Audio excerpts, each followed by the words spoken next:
என்னை ஆட்கொண்டவரும் நான் சேவிக்கிறவருமான ஆண்டவராகிய இயேசு கிறிஸ்துவின் நாமத்தினாலே அன்பினல் வாழ்த்துக்கள்.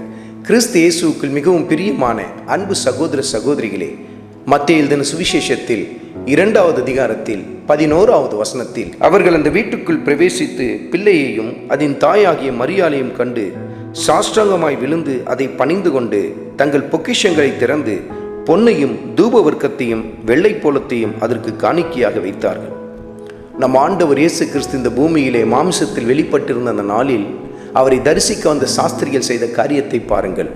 வீட்டுக்குள் பிரவேசிக்கிறார்கள், மரியாளை பார்க்கிறார்கள், குழந்தையாய் அங்கு பிறந்திருக்கிற ஆண்டவர் இயேசு கிறிஸ்துவை அவர்கள் பார்க்கிறார்கள். ஆனால் யாரை பணிந்து கொள்கிறார்கள்? ஆண்டவர் இயேசு கிறிஸ்துவை பணிந்து கொள்கிறார்கள். யாருக்கு காணிக்கையை செலுத்துகிறார்கள்? ஆண்டவர் இயேசு கிறிஸ்துவுக்கு காணிக்கையை செலுத்துகிறார்கள். பாருங்கள், கிறிஸ்துவுக்குள் மிகவும் பிரியமான அன்பு சகோதர சகோதரிகளே, நீங்கள் யாரை பணிந்து கொள்கிறீர்கள்? உங்கள் ஆராதனை யாருக்கு மாத்திரம் இருக்கிறது என்பதை நிதானித்து பாருங்கள்.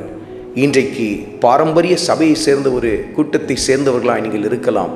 ஆனால் உங்கள் பாரம்பரியங்களினால் ஆண்டவர் இயேசு கிறிஸ்துவுக்கு கொடுக்க வேண்டிய கனத்தையும் மகிமையையும் வேறு யாருக்கோ கொடுத்து கொண்டிருக்கிறீர்களா? கர்த்தருடைய வார்த்தை உங்களோடு கூட இடைப்பட்டு கொண்டிருக்கிறது. வீட்டிற்குள் பிரவேசித்து அதை பணிந்து கொண்டு தங்கள் காணிக்கையை அதற்கு சமர்ப்பித்தார்கள் என்பதை கர்த்தருடைய வார்த்தையில் எவ்வளவு அருமையாக எழுதப்பட்டிருக்கிறதை கவனித்து பாருங்கள். நம்முடைய ஆவி, ஆத்மா, சரீரம் முழுவதும் ஆண்டவர் இயேசு கிறிஸ்துவுக்கு மாத்திரமே அர்ப்பணிக்கப்பட வேண்டும். அவரை துதித்தலும் ஜெபித்தலும் அத்தனையும் ஆண்டவர் இயேசு கிறிஸ்துவை நோக்கியே காணப்பட வேண்டும். பாருங்கள், இன்றைக்கு உங்கள் வாழ்க்கையிலே தவறுதலாய் உங்கள் பாரம்பரியத்தை நிமித்தம் புனிதர்களை நோக்கி நீங்கள் ஜெபித்துக் கொண்டிருக்கலாம், மரியாளை நோக்கி நீங்கள் ஜெபித்துக் கொண்டிருக்கலாம். இன்றைக்கே மனம் திரும்புங்கள்.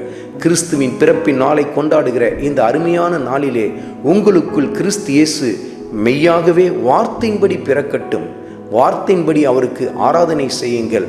பாரம்பரியங்களையும் கட்டுக்கதைகளையும் தூக்கி எறிந்துவிட்டு ஆண்டவர் இயேசு கிறிஸ்துவுக்கு முன்பாகவே உங்களை தாழ்த்தி அர்ப்பணிக்க ஆரம்பியுங்கள். உங்களை முற்றுமுடிய அவருக்கே அர்ப்பணித்து அவரை மாத்திரம் ஆராதிக்க ஆரம்பியுங்கள். ஆண்டவராகிய இயேசு கிறிஸ்துவின் கிருபை உங்கள் அனைவரோடும் கூட இருப்பதாக. ஆமென்.